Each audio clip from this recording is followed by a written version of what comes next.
Hey everybody, just wanted to start out real quick and say thank you to all my subscribers and the questions and the comments that I'm getting. Without you guys, I wouldn't have the content that I'm doing right now. So it's all for you. Thank you. Hey everybody, welcome back to the channel.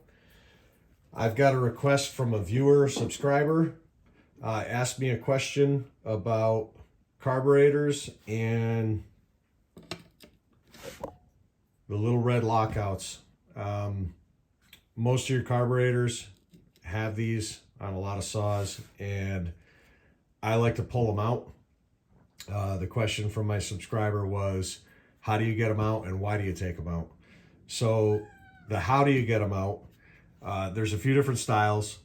Some of them are kind of externally mounted on the carburetor, and they have a plastic nub off of one side that basically it stops the travel or limits the travel of your high and low jet.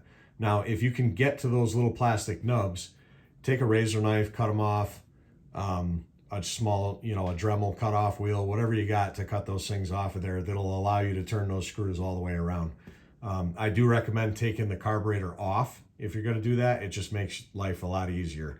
Now, these are from MS style steel saws, and they're mounted internally. So you can see this one, they've already been removed. This piece of aluminum down in there is actually a plug. That plug will come out. So they can be a little bit of a pain to get out. If you take a screwdriver, you can go in there. Now this one I've already had out, so it'll come out a lot easier. So you could take a screwdriver, pry that up and out, and then your caps are exposed. Okay, once they're exposed, go in there with your screwdriver again, needle nose, whatever you got, pop that cap up and out of there. Now, both of my high and low jet are completely exposed. Pretty easy to do, kind of straightforward. Now, for the why I take them off. Okay, so I have a theory on why they're in there from the factory. Actually, I have a couple of theories.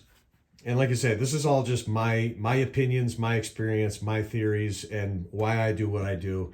And that's what I'm getting asked questions on. So I take these out for one reason. I think a saw from the factory is set up way too lean. Now, where I live, the elevation is about 1,000 feet. I don't know what these are set up for factory, but either way, anytime I run a saw, I'm constantly adjusting my high jet. It depends on the temperature of the day, the air density, how the saw is running. For anybody that runs a saw a lot or runs a lot of chainsaws, you know the sound of your saw, you know the feel of it, you know what it sounds like when you're in the cut, when you're out of the cut, and you're going to want to make adjustments to your high jet for a couple of reasons. You don't want to run it too lean. You don't want to burn it up, especially if you're running a ported saw. You don't want it to be too fat and lose power. You want to find that sweet spot. So you're constantly messing with your carburetor. Anytime I take a saw out and I'm going to do some cutting, I'll get it fired up, warmed up, let it run for a while, and then start tuning my jet. I'll do a little bit of cutting, start tuning. And, I've talked about it before in some of my videos. If you watch some of my videos, you'll see me. I'll constantly be dialing in the carb and getting it just right where I want it. And, for most people, it's not that big a deal. They go out, they fire up a chainsaw, they go cut what they got to cut. But, if you're into saws and you're playing around with them and you've done some muffler mods or port work or even just rebuilding a saw, you need to be able to dial these things in to get them to run properly. So that alone is one of the reasons that I take them out.